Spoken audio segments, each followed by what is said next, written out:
ക്രിസ്മസിന് ഒരുക്കമാകുന്ന അനുഗ്രഹത്തിൻ്റെ ദിനങ്ങളാണ് ഇത്. ലോകരക്ഷകനായ യേശുക്രിസ്തുവിൻ്റെ കൃപയും അനുഗ്രഹവും നിങ്ങളുടെ ഓരോ ജീവിതങ്ങളിലും സമൃദ്ധിയോടെ ഈ ദിനങ്ങളിൽ ലഭിക്കട്ടെ എന്ന്, അതുവഴി ജീവിതം കൂടുതൽ പ്രകാശപൂരിതമായി തീരട്ടെ എന്ന് ആത്മാർത്ഥമായ ആഗ്രഹത്തോടെ ആശംസിക്കുകയാണ്, പ്രാർത്ഥിക്കുകയാണ്.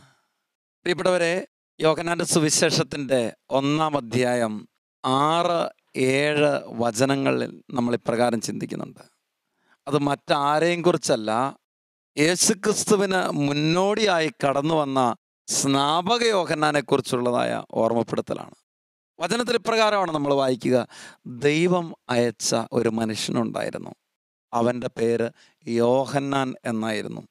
അവൻ വെളിച്ചമായിരുന്നില്ല, വെളിച്ചത്തിന് സാക്ഷ്യം നൽകാൻ വന്നവനായിരുന്നു. ഈ ആഗമന കാലത്ത് ഞാൻ ചിന്തിക്കുകയാണ്, വെളിച്ചമായി ലോകത്തിലേക്ക് വരാനിരുന്ന യേശുക്രിസ്തു എന്ന ഏക സത്യ ദൈവത്തിന് സാക്ഷ്യം വഹിക്കാനായിട്ട് വന്നവനാണ് സ്നാപകൻ.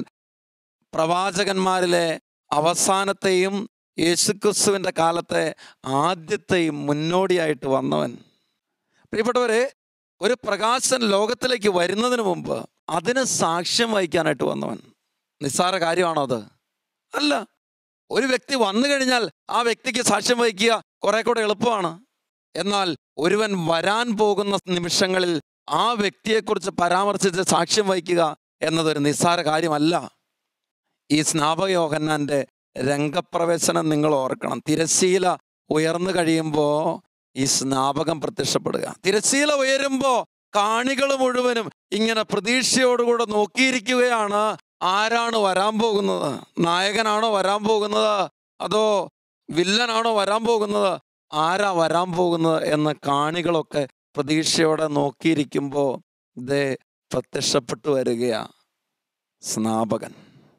കാണികൾ ഒരു നിമിഷം അത്ഭുതം കൂറിയിരിക്കുക. കാരണം വസ്ത്രാലങ്കാരം ശരിയായിട്ടില്ല, മേക്കപ്പ് മെച്ചമല്ല.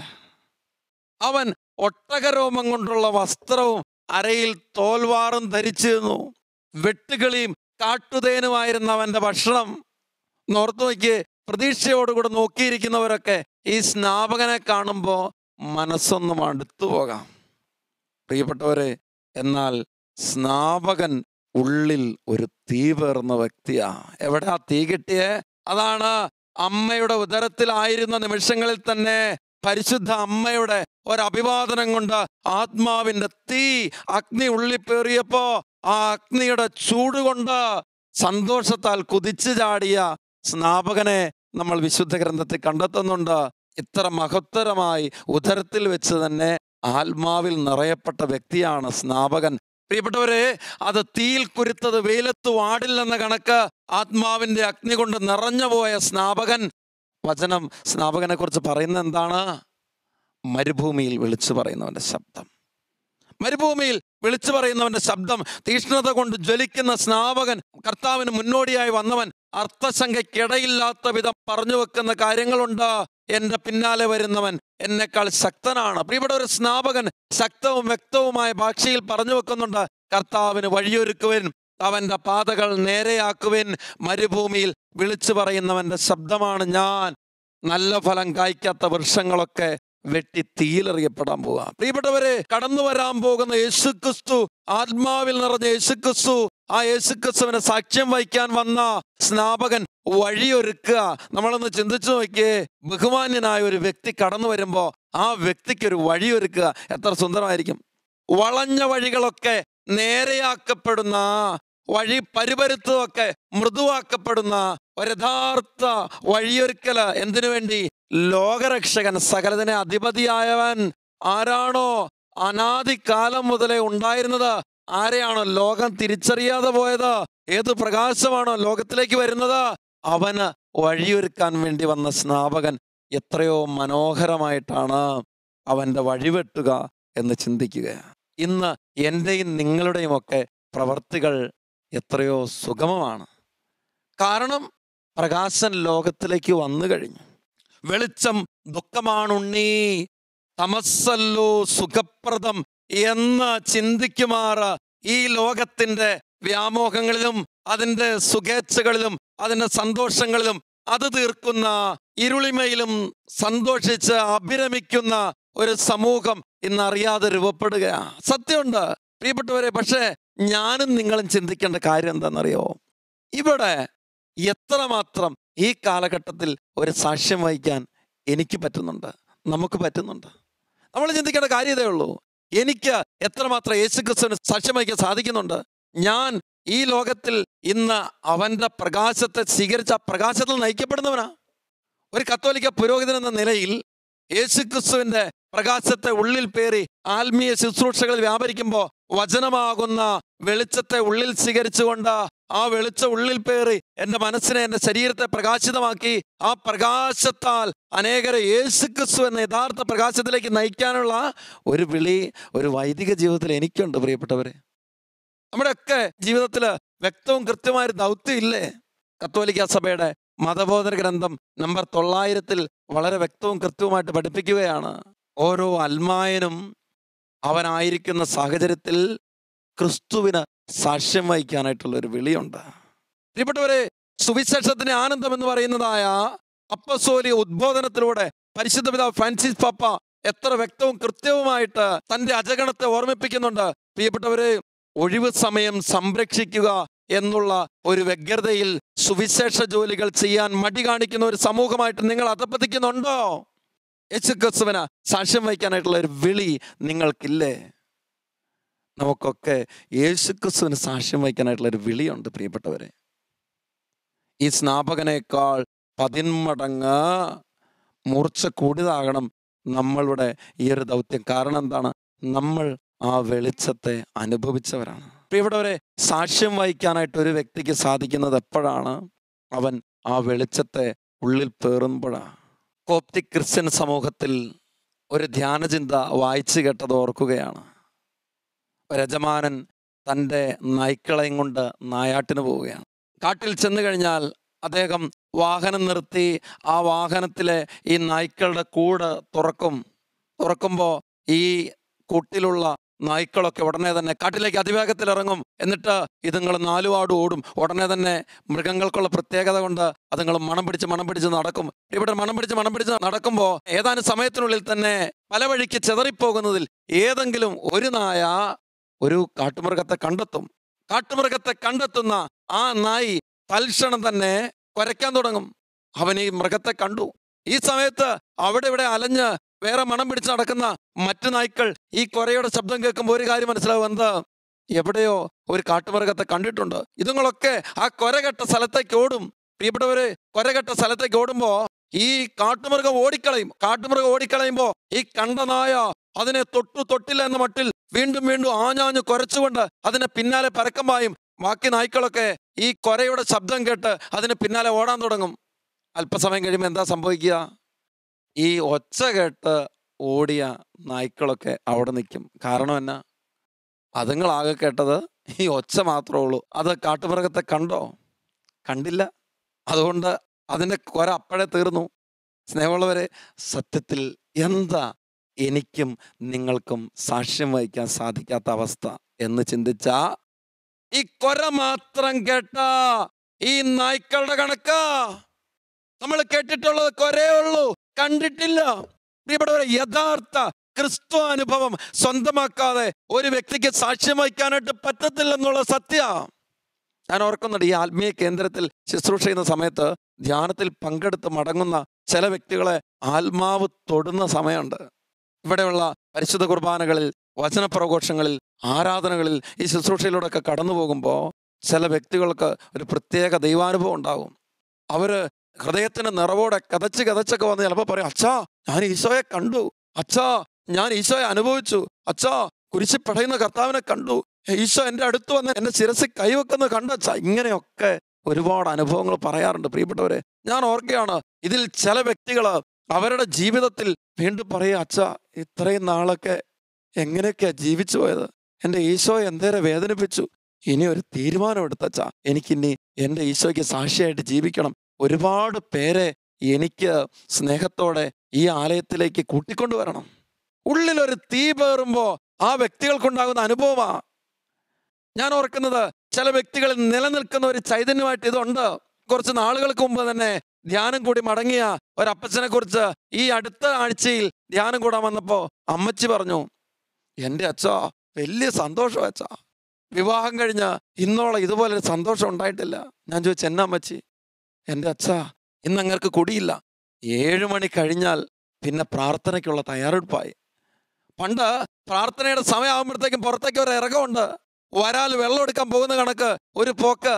ഇന്ന് അങ്ങനെയല്ല അച്ഛാ, പ്രാർത്ഥനയ്ക്ക് വേണ്ടിയിട്ട് ഒരുങ്ങി അങ്ങേരാ ഇന്ന് പ്രാർത്ഥനയ്ക്ക് നേതൃത്വം വഹിക്കുന്നത്. എനിക്ക് ചിന്തിക്കാൻ പറ്റുന്നില്ല അച്ഛാ, ഇതൊന്നും നിലനിന്ന് കിട്ടിയാൽ മതിയായിരുന്നു. പ്രിയപ്പെട്ടവരെ, ആ മനുഷ്യൻ അദ്ദേഹത്തിന്റെ ജീവിതത്തിലൂടെ ഇന്ന് സാക്ഷ്യം വഹിക്കണം. കഴിഞ്ഞ കാലത്ത് പിഴവുണ്ടായി, പോരായ്മ ഉണ്ടായി, എല്ലാ തരത്തിലുള്ള അധപ്പതനങ്ങളും ഉണ്ടായി, പലതരത്തിലുള്ള പാപത്തിന് അടിമപ്പെട്ട് ജീവിച്ചിട്ടുണ്ട്. പക്ഷേ ഇന്ന് ക്രിസ്തുവിന്റെ വെളിച്ചം ഉള്ളിലേക്ക് കിട്ടിയപ്പോൾ തിരിച്ചറിയുക, ഇങ്ങനൊന്നും പോയാൽ പോരാ. കഴിഞ്ഞ കാലഘട്ടങ്ങളിൽ ഞാൻ ഒരുപാട് അന്ധകാരത്തിലായിരുന്നു, പാപത്തിലായിരുന്നു. അതുകൊണ്ട് ഇനിയുള്ള ജീവിതത്തിൽ എനിക്ക് ഈശോയ്ക്ക് സാക്ഷിയായി ജീവിക്കണം.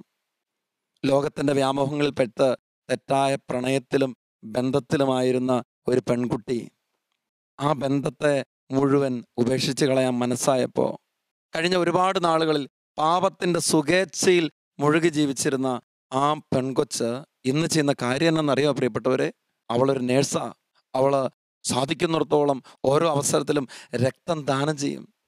എന്തേറെ ത്യാഗമെടുത്ത് രോഗികളെ ശുശ്രൂഷിക്കാവോ അത്രയും ത്യാഗമെടുത്ത് ആ പെങ്കൊച്ചിന്ന് രോഗികളെ ശുശ്രൂഷിക്കും. അവൾ പറയാണ്, എൻ്റെ കഴിഞ്ഞകാല ജീവിതത്തിൽ അനുഭവിച്ച പാപകരമായ സുഖ സന്തോഷ അനുഭവങ്ങൾക്ക് ഞാൻ പ്രായശ്ചിത്തം ചെയ്യണ്ടേ? എന്നാലല്ലേ എൻ്റെ ഈശോയ്ക്ക് എന്നോട് സ്നേഹം ഉണ്ടാകത്തുള്ളൂ. എന്നാലല്ലേ എനിക്ക് എൻ്റെ ഈശോയെ സ്നേഹിക്കാൻ പറ്റത്തുള്ളൂ. എത്ര മനോഹരമാണ് പ്രിയപ്പെട്ട ഒരു സാക്ഷ്യം എന്ന് പറയുന്നത്. ജീവിതത്തിൽ ഏതെങ്കിലും തരത്തിൽ അവിടെ ഇവിടെ പ്രസംഗിക്കുന്നതിൽ മാത്രമല്ല സാക്ഷ്യമുള്ളത്, മറിച്ച് ഞാനായിരിക്കുന്ന എൻ്റെ കുടുംബത്തിൽ ഓരോ അപ്പനും അമ്മയും ചിന്തിക്കണം, എൻ്റെ മക്കൾക്ക് മുമ്പിൽ ഒരു പ്രകാശത്തിന്റെ വ്യക്തിയായിട്ട് നിലകൊള്ളാൻ എനിക്ക് പറ്റുന്നുണ്ടോ? യേശുക്രിസ്തുവിനെ സ്വീകരിച്ച് മാമോദീസാലം തലേ വീണ് ആ പരിശുദ്ധിയിലേക്ക് കടന്നു വന്ന എൻ്റെ ജീവിതമെന്ന് എനിക്ക് വെളിപ്പെടുത്താൻ പറ്റുന്നുണ്ടോ? നമ്മുടെ ചുറ്റുപാട് വസിക്കുന്ന നാനാജാതി മതസ്ഥരായ വ്യക്തികൾക്ക് മുമ്പിൽ യേശുക്രിസ്തുവിന്റെ മകൻ മകൾ എങ്ങനെയാണ് ജീവിക്കുന്നതെന്ന് പരിശുദ്ധാത്മാവിൽ നിറഞ്ഞ ഒരു ദൈവ പൈതല് ആബാ പിതാവേ എന്ന് വിളിക്കുവാൻ പുത്രസ്വീകരണത്തിന്റെ ആത്മാവിനെ ലഭിച്ച ഒരു മകൻ മകൾ എപ്രകാരമാണ് ജീവിക്കുന്നത് കാണിച്ചു കൊടുക്കാൻ പറ്റുന്നുണ്ടോ? യോഹന്നാന്റെ സുവിശേഷത്തിന്റെ 13-ാം അധ്യായം 35 യേശുക്രിസ്തു ഓർമ്മിപ്പിക്കുന്ന ഒരു കാര്യമുണ്ട്. നിങ്ങൾക്ക് പരസ്പരം സ്നേഹമുണ്ടെങ്കിൽ എൻ്റെ ശിഷ്യരാണെന്നറിയും. ഈ ലോകത്തിലേക്ക് വന്ന സ്നേഹം മാത്രമായ യേശുക്രിസ്തുവിനെ ഈ സ്നേഹം നിറഞ്ഞ കരുണയിലൂടെ മറ്റുള്ളവരിലേക്ക് പകർന്നു കൊടുക്കാൻ എൻ്റെ ജീവിത സാഹചര്യങ്ങൾക്ക് സാധിക്കുമ്പോഴാണ് പ്രിയപ്പെട്ടവരെ പ്രകാശത്തിന് സാക്ഷ്യം വഹിക്കുന്നവരായി മാറാൻ എനിക്ക് നിങ്ങൾക്ക് സാധിക്കുക. ഞാൻ ഓർക്കുന്നുണ്ട്, ഇടവകയിൽ ശുശ്രൂഷ ചെയ്ത ഈ ചുരുങ്ങിയ വർഷത്തിന് മുമ്പ് ദൈവത്തിന് പരിശുദ്ധാത്മാവ് മനസ്സിൽ തോന്നിച്ച ഒരു ചിന്തപ്രകാരം ഞാനായിരിക്കുന്ന ഇടവകയിലെ കുറേയേറെ മക്കളും ഞാനും കൂടെ കൂടി ഒരു ക്രിസ്മസിന്റെ കാലത്ത്, ഒരു ആഗമന കാലത്ത്, അതിന്റെ പ്രാരംഭത്തിൽ തന്നെ ആ ഇടവകയിൽ ഒരു വലിയ ബോക്സ് സ്ഥാപിച്ചു. എന്നിട്ട് പറഞ്ഞു, നിങ്ങൾക്ക് എന്ത് പാവപ്പെട്ട മക്കൾക്ക് വേണ്ടി, പ്രത്യേകിച്ച് നമ്മുടെ ഈ ഇടവകയിലുള്ള അക്രൈസ്തവരായ പാവപ്പെട്ട വ്യക്തികൾക്ക് വേണ്ടി കൊടുക്കാനുണ്ട്, അത് ഏറ്റവും പുതിയത് ഏറ്റവും നല്ലതായത് കൊടുക്കാൻ ഈ ബോക്സിൽ നിക്ഷേപിക്കാം.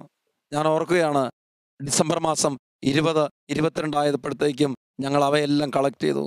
പ്രിയപ്പെട്ടവരെ, ഒരുപാട് പണം, ഒരുപാട് വസ്ത്രങ്ങൾ, മറ്റു തരത്തിലുള്ളതായ വസ്തുക്കൾ, ഇങ്ങനെ ഇതെല്ലാം എടുത്തുകൊണ്ട് ഞങ്ങൾ ആ ഇടവകയിലെ വിവിധ അക്രൈസ്തവ കുടുംബങ്ങളിൽ പോയി അവർക്ക് കൊടുത്തു. പ്രിയപ്പെട്ടവരെ, ഓർക്കുകയാണ്, സത്യം പറഞ്ഞാൽ ഞങ്ങൾ ചെന്നെത്തുമ്പോൾ ഹൃദയം നിറഞ്ഞ് സ്നേഹിക്കുന്ന സ്വീകരിക്കുന്നവർ, പാവപ്പെട്ടവർ, രോഗികളായിട്ട് നാളുകളായിട്ട് കട്ടിൽ വിട്ട് എഴുന്നേൽക്കാൻ മേലാത്ത വിധത്തിൽ കിടക്കുന്ന രോഗികൾ, അവരുടെ കണ്ണുകളിൽ നിന്നൊഴുകുന്ന കണ്ണീര് ജീവിതത്തെ വിശുദ്ധീകരിക്കാൻ മാത്രം പര്യാപ്തമായി എന്ന് ഒരു നിമിഷം ചിന്തിക്കാൻ എനിക്ക് സാധിച്ചു. പ്രിയപ്പെട്ടവരെ, ഞാൻ ഓർക്കുകയാണ്, എത്രയോ പേര് അവര് ക്രൈസ്തവനെന്നോ അക്രൈസ്തവനെന്നോ വേർതിരിവില്ലാതെ, അച്ഛാ ഞങ്ങൾക്ക് വേണ്ടി പ്രാർത്ഥിക്കണം, ഈ വീട്ടിൽ നിന്ന് പ്രാർത്ഥിച്ചേ പോകാവുള്ളൂ എന്ന് സ്നേഹശഠ്യം പിടിച്ചവര്. സ്നേഹമുള്ളവരെ, ഞാൻ ഓർക്കുകയാണ്, സത്യത്തിൽ സാക്ഷ്യം വഹിക്കൽ ഇതാ. ഈ ക്രിസ്മസിന് വേണ്ടി ഒരുങ്ങുന്ന കാലത്തിൽ നമ്മുടെ ജീവിതത്തിലേക്കും സൂക്ഷിക്കേണ്ട ചിന്ത ഇതാ. എനിക്ക് എന്തേറെ സാക്ഷ്യം വഹിക്കാൻ സാധിക്കുന്നുണ്ട്? ഒരു ക്രിസ്ത്യാനിയായ അധ്യാപകൻ എന്ന നിലയിൽ, ഒരു ക്രിസ്ത്യാനിയായ വിദ്യാർത്ഥി എന്ന നിലയിൽ എന്ത് വ്യതിരക്തത വെളിപ്പെടുത്താനുണ്ട്? ഒരു പ്രകാശത്തിന്റെ സ്രോതസ്സായ യേശുക്രിസ്തുവിനെയാണ് ഞാൻ സ്വീകരിക്കുന്നതെന്ന് ഞാൻ വിശ്വസിക്കുന്നതെന്ന്, ഞാൻ ഏറ്റുപറയുന്നതെന്ന് എൻ്റെ പ്രവർത്തികളോട് വെളിപ്പെടുത്താൻ പറ്റുന്നുണ്ടോ? ഇല്ലെങ്കിൽ പ്രിയപ്പെട്ടവരെ ഓർക്കണം, നമ്മൾ ഇന്നും അന്ധകാരത്തിലാ. പ്രകാശത്തിലേക്ക് കടന്നു വന്ന മക്കളായിട്ട് ജീവിക്കാൻ സാധിച്ചിട്ടില്ല. സങ്കടപ്പെടണം, ചങ്കത്ത് കൈവച്ച് പറയണം, എൻ്റെ പിഴ, എൻ്റെ വലിയ പിഴ എന്ന്. യേശുക്രിസ്തു എന്ന ഈ യഥാർത്ഥ പ്രകാശത്തെ ഉള്ളിൽ പേറിയപ്പോ കണ്ണു തുറക്കപ്പെട്ട അവന് സാക്ഷ്യം വഹിച്ച പൗലോസിനെ നമ്മൾ ഓർക്കുന്നുണ്ട്. പൗലോസ് എത്ര തൻ്റെ ഇടത്തോടെയാ പറയുന്നത്, നിങ്ങൾ കുരിശിൽ തറച്ച് കൊന്ന യേശുക്രിസ്തു ഇന്നും ജീവിക്കുന്ന ദൈവമാ, ആ ദൈവത്തിനാ ഞാൻ സാക്ഷ്യം വഹിക്കുന്നത്. നിങ്ങൾ ഓർക്കണം പ്രിയപ്പെട്ടവരെ, യഥാർത്ഥത്തിൽ ഈ പൗലോസായ സാവൂള് യേശുക്രിസ്തുവിനെ കണ്ടിട്ടുണ്ടെന്ന് തോന്നില്ല. എന്നാൽ അവൻ്റെ ഉള്ളിൽ ഒരഗ്നി പേറി. അഹങ്കാരത്തിന്റെ അശ്വരഥത്തിൽ യാത്ര ചെയ്യുന്നവൻ നിലംപറ്റ വീണപ്പോ കണ്ണുകൾ അന്ധമായവൻ, അവൻ്റെ കണ്ണുകൾക്ക് വീണ്ടും പ്രകാശം കിട്ടിയപ്പോ അവൻ ചിന്തിച്ചു, ഇനിമേൽ പ്രകാശത്തിനെ ഞാൻ സാക്ഷ്യം വഹിക്കൂ, ഇനിമേൽ പ്രകാശത്തിനെ ഞാൻ സാക്ഷ്യം വഹിക്കൂ. അസീസിയിലെ ഫ്രാൻസിസ് അദ്ദേഹത്തിന്റെ സമ്പന്നതയുടെ ഇരുൾമൂടിയ അവസ്ഥകളെ വിട്ട് ദാരിദ്ര്യത്തിന്റെ പ്രകാശത്തിലേക്ക് ഇറങ്ങി നടന്നപ്പോ അത് യേശുക്രിസ്തുവിനൊരു സാക്ഷ്യമായി. രണ്ടാം ക്രിസ്തു എന്ന് വിളിക്കപ്പെടാൻ മാത്രം പര്യാപ്തമായിട്ട് തീർന്നില്ലേ ആ ജീവിതത്തിന്റെ നന്മ? തീർച്ചയായിട്ടും അതുകൊണ്ടായിരിക്കുകയില്ലേ യേശുക്രിസ്തുവിൻ്റെത് പോലെ തന്നെയുള്ള ഒരു ജനന ചരിത്രം, കാലിത്തൊഴുത്തിൽ പിറന്ന ഒരു ചരിത്രം അസീസിയിലെ ഫ്രാൻസിസിന്റെ ജീവിതങ്ങൾക്കുള്ളത്? തീർച്ചയായിട്ടും അതുകൊണ്ടായിരിക്കില്ലേ പുൽക്കൂട് എന്ന് പറയുന്നതായ നമ്മൾ ഇന്നുണ്ടാക്കുന്നതായ ഈ രൂപപ്പെടല് ഫ്രാൻസിസ് എന്ന് പറയുന്ന ആ അതിവിശുദ്ധന്റെ ചിന്താഗതിയിൽ രൂപപ്പെട്ടതാണെന്നൊക്കെ നമ്മൾ ചിന്തിക്കുക. പ്രിയപ്പെട്ടവരെ, എത്ര സുന്ദരമാണ് ജീവിതത്തിന്റെ ചില സാക്ഷ്യങ്ങൾ. ക്രിസ്തുവിനോട് ഐക്യപ്പെട്ടു പോയ ആ ജീവിതത്തിന്റെ മഹത്വത്തെ നമ്മൾ ഓർക്കണം. ഇനിമേൽ ഞാനല്ല, ക്രിസ്തുവാണ് എന്നിൽ ജീവിക്കുന്നതെന്ന് സാക്ഷ്യപ്പെടുത്താൻ മാത്രം പര്യാപ്തമായിട്ട് തീർന്നു. ലോകം മുഴുവൻ നേടിയാലും ആത്മാവ് നഷ്ടപ്പെട്ടാൽ എന്താണ് പ്രയോജനം എന്ന് ചിന്തിച്ച ആ പാരീസ് സർവകലാശാലയിലെ പ്രൊഫസർ മറ്റാരുമല്ല, ഫ്രാൻസിസ് സേവ്യർ. അവിടെ നിന്ന് ഇറങ്ങിപ്പുറപ്പെട്ട് ലോകത്തിന്റെ വിവിധ ഇടങ്ങളിൽ പോയി ക്രിസ്തുവിന് സധൈര്യം സാക്ഷ്യം വഹിക്കാൻ മാത്രം പര്യാപ്തമായിട്ട് തീർന്നതിന് കാരണം എന്താണ്? സഹനമോ രോഗമോ ഒന്നും 1% പോലും ഏറ്റെടുക്കാനായിട്ട് മനസ്സില്ലാതിരുന്ന ഫ്രാൻസിസ് സഹനം ഉണ്ടാകുമ്പോൾ കർത്താവെ ഇനിയും തരണേ, ഇനിയും തരണമേ എന്ന് പ്രാർത്ഥിക്കുവാനും, എന്നാൽ സന്തോഷം ഉണ്ടാകുമ്പോൾ മതി കർത്താവേ, മതി കർത്താവേ എന്ന് പറയാനും, ആത്മാക്കളുടെ രക്ഷയ്ക്ക് വേണ്ടി എൻ്റെ ജീവിതം മുഴുവനെ ഞാൻ സമർപ്പിക്കുന്നതാണെന്ന് ധീരതയോടെ പ്രഖ്യാപിക്കാനും, ആ ജീവിതത്തെ വില കൊടുക്കാനും തയ്യാറാകാൻ മാത്രം ആ ആത്മീയ കരുത്തിലേക്ക് വളരാൻ കാരണം എന്താ പ്രിയപ്പെട്ടവരെ? മറ്റൊന്നുമല്ല, ഉള്ളിൽ ആ പ്രകാശത്തിൻ്റെ അഗ്നിയെ സ്വന്തമാക്കി എന്നുള്ളതാണ്. നമുക്ക് സ്നേഹത്തോടെ തിരിച്ചറിയാം, ഈ പ്രകാശത്തെ എത്ര കണ്ട് ഞാൻ എൻ്റെ ഉള്ളിലേക്ക് സ്വീകരിക്കുന്നോ അത്രമാത്രം എന്നിൽ പ്രകാശം നിറയും, എന്നിലൂടെ പ്രകാശം മറ്റുള്ളവരിലേക്ക് പരക്കും. നമുക്ക് ഈ നല്ല നിമിഷങ്ങളിൽ സ്നേഹത്തോടെ നമ്മുടെ ജീവിതം മുഴുവനെയും കർത്താവിൻ്റെ കരങ്ങളിലേക്ക് സമർപ്പിച്ചുകൊണ്ട് പ്രാർത്ഥിക്കാം. കർത്താവെ, എൻ്റെ എളിയ ജീവിതത്തെ അവിടുന്ന് പ്രകാശം കൊണ്ട് നിറച്ച് എൻ്റെ ഉള്ളിലുള്ള ഒരുപാട് തമോഗർത്തങ്ങൾ, അന്ധകാരാവൃതമായ അവസ്ഥകൾ, അവയിലേക്ക് അങ്ങയുടെ പ്രകാശം നിറച്ച് ആ പ്രകാശം മറ്റുള്ളവരിലേക്ക് പകരാൻ എന്നെ അങ്ങയുടെ കൈകളിലെ എളിയ ഉപകരണമാക്കി മാറ്റണമേ. എൻ്റെ കുടുംബത്തിലും ഞാനായിരിക്കുന്ന പ്രവർത്തന രംഗങ്ങളിലും എൻ്റെ അയൽവക്ക ബന്ധങ്ങളിലുമൊക്കെ ഈശോയെ ഒരിക്കലും അന്ധകാരം പരത്തുന്ന ഒരു സംസാരമോ പ്രവൃത്തിയോ ഈ ഒരുക്കകാലത്ത്, ഈ ക്രിസ്മസ് ഒരുക്കകാലത്ത് എനിക്കുണ്ടാകാതെ കാക്കണമേ. സ്നേഹത്തോടെ നമുക്ക് പ്രാർത്ഥിക്കാം. ദിവ്യകാരുണ്യമായ യേശുക്രിസ്തു നമ്മളിലേക്ക് കടന്നു വരുന്ന നിമിഷങ്ങളിൽ ആ പരിശുദ്ധ കുർബാനയാൽ പൂരിതമാകാം അത്ഭുതങ്ങളും അടയാളങ്ങളും എൻ്റെ ജീവിതത്തിൽ സംഭവിക്കാൻ, പരിപൂർണ മാനസാന്തരത്തിലേക്ക് എൻ്റെ ജീവിതം നിറയാൻ നമുക്ക് ദാഹത്തോടെ പ്രാർത്ഥിക്കാം. ദൈവം അനുഗ്രഹിക്കട്ടെ.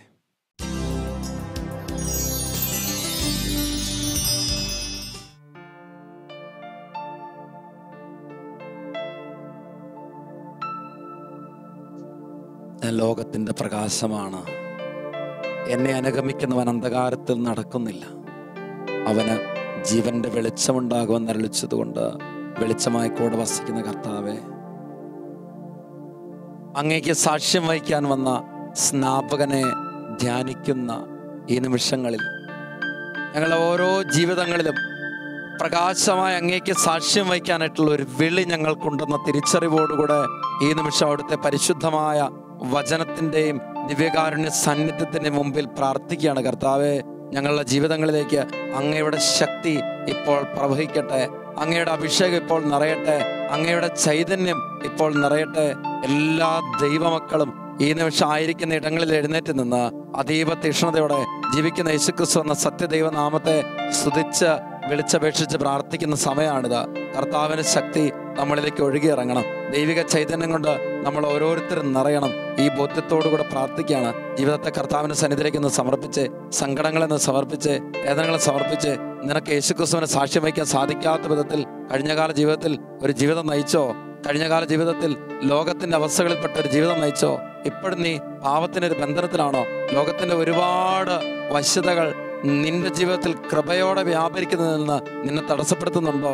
മകനെ, മകളെ, എങ്കിൽ നീ ആത്മാർത്ഥമായിട്ട് ചിന്തിച്ച് നീ ആ രക്ഷാനാമത്തെ ഒന്ന് വിളിക്കണ്ടേ. ആ പ്രകാശം നിന്റെ ഉള്ളിലേക്ക് വന്നാൽ മാത്രമല്ലേ നിന്റെ ഉള്ളിലെ അന്ധകാരത്തെക്കുറിച്ചുള്ള നിനക്കൊരു അവബോധം ഉണ്ടാകത്തുള്ളൂ, നിന്റെ ജീവിതത്തെക്കുറിച്ച് തിരിച്ചറിവ് ഉണ്ടാകത്തുള്ളൂ. ഇന്ന് നീ പാപത്തെ ജീവിക്കുമ്പോൾ ഇത് പാപമാണ്, ഇത് തിന്മയാണ് എന്ന തിരിച്ചറിവില്ലാതെ നീ പോകുന്നുണ്ടെങ്കിൽ മകനെ, മകളെ, കർത്താവ് നിന്റെ ഉള്ളിലേക്ക് ഒരു ബോധ്യം തരാൻ വേണ്ടി ഒന്ന് വിളിച്ച്, ആ രക്ഷാനാമത്തെ ഒന്ന് വിളിച്ച് കർത്താവ് ആശീർവദിക്കുന്ന ഒരു സമയവും കൂടിയാണിത്. ജീവിതം മുഴുവനെ കർത്താവിലേക്ക് ചേർത്ത് വെച്ച നിന്റെ ഉള്ളിലെ അന്ധകാരാവൃതമായ എല്ലാ അവസ്ഥകളിലേക്കും യേശുക്രിസ്തു എന്ന ജീവിക്കുന്ന ദൈവത്തിന്റെ പ്രകാശം നിറഞ്ഞ നിന്റെ ഉള്ളിൽ പ്രകാശപൂർണ്ണമാകുന്ന ഒരു നിമിഷങ്ങളാണിത്. ജീവിതം മുഴുവനെ കർത്താവിന് വിട്ടുകൊടുത്തുകൊണ്ട് എല്ലാ ദൈവമക്കളും വിളിക്കട്ടെ. കുടുംബത്തിൽ നിനക്ക് ഈശോയ്ക്ക് സാക്ഷ്യം വഹിക്കാൻ പറ്റുന്നില്ലേ? കുടുംബത്തിലെ ചില അംഗങ്ങളുടെ ചില വഴിവിട്ട സ്വഭാവങ്ങളോ, ചില മൽപ്പിടുത്തങ്ങളോ, ചില പ്രത്യേകതകളോ, ചില സ്വഭാവത്തിന്റെ വൈകല്യങ്ങളോ നിന്റെ കുടുംബത്തിൽ നിന്ന് മാറി നിനക്ക് സാക്ഷ്യം വഹിക്കാൻ സാധിക്കാത്ത വിധത്തിലുണ്ടോ? എങ്കിൽ നീ ആ കുടുംബാംഗങ്ങളെ സമർപ്പിച്ച് ഒരു ആത്മീയ ജീവിതത്തിലേക്കോ, ഒരു പ്രാർത്ഥനാ ജീവിതത്തിലേക്കോ, ഒരു വിശ്വാസത്തിലേക്ക് കടന്നു വരാതെ നിന്റെ കുടുംബത്തിൽ ഏതെങ്കിലും വ്യക്തിയുണ്ടോ? എങ്കിൽ അതൊന്ന് സമർപ്പിച്ച് നിന്റെ യേശുക്രിസ്തു അവയിലേക്കെല്ലാം കൃപയൊഴുക്കും. വിശ്വസിച്ച് പ്രാർത്ഥിച്ച രണ്ട് കരങ്ങൾ കർത്താവിന്റെ സന്നിധിയിലേക്ക് ഉയർത്തിക്കൊണ്ട് ആശീർവാദം സ്വീകരിക്കുന്ന നിമിഷങ്ങളാണ്.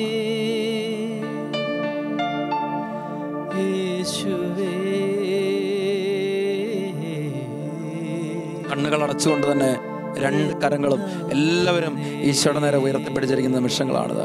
രണ്ട് കരങ്ങൾ കർത്താവിന്റെ സന്നിധിയിലേക്ക് ഉയർത്തിപ്പിടിച്ച ഈ ആശീർവാദം സ്വീകരിക്കുന്ന നിമിഷങ്ങളിൽ തന്നെ അത്ഭുതകരമായൊരു ദൈവിക കൃപയും ശക്തിയും ജീവിതത്തിലേക്ക് ഒഴുകും എന്ന് വിശ്വസിച്ചുകൊണ്ട് പ്രാർത്ഥിക്കണം. പ്രിയപ്പെട്ടവരെ, ഇത് ജീവിക്കുന്ന യേശുക്രിസ്തുവാണ്, ഇത് സത്യദൈവമാണ്.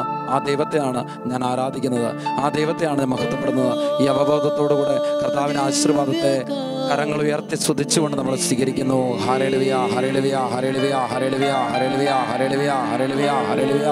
ഈശോയെ, ഈശോയെ, ഈശോയെ ആരാധിക്കുന്നു, ആരാധിക്കുന്നു, ആരാധിക്കുന്നു, ആരാധിക്കുന്നു, ആരാധിക്കുന്നു, ആരാധിക്കുന്നു, ആരാധിക്കുന്നു. മഹത്വപ്പെടുന്ന കർത്താവെ, കാലങ്ങളായിട്ടുള്ള എല്ലാ തരത്തിലുള്ള ബന്ധനങ്ങളും അസ്വസ്ഥതകളും ഈ നിമിഷം നീങ്ങിപ്പോകട്ടെ. കുടുംബത്തിൽ അന്ധകാരം, ഒന്നിനും ഉയർച്ചയില്ല, എല്ലാത്തിലും ഒരു കെട്ടപ്പെട്ട അവസ്ഥ. കുടുംബത്തിലുള്ള ചില വ്യക്തികളുടെ വഴിവിട്ട ജീവിതങ്ങൾ മൂലം കുടുംബത്തിൽ ഒരുപാട് തിന്മ കടന്നുകൂടിയിട്ടുണ്ട്. ഒന്നിനും ഉയർച്ചയില്ലാത്ത അനുഭവമുണ്ട്, ഒരു ബന്ധിക്കപ്പെട്ട അവസ്ഥയുണ്ട്, പുറത്തിറങ്ങി നടക്കാൻ മേലാത്ത വിധത്തിൽ ഒരു അവഹേളനത്തിന്റെ അനുഭവമുണ്ട്, മറ്റുള്ളവർ പരിഹസിക്കുന്ന ഒരു അനുഭവമുണ്ട്.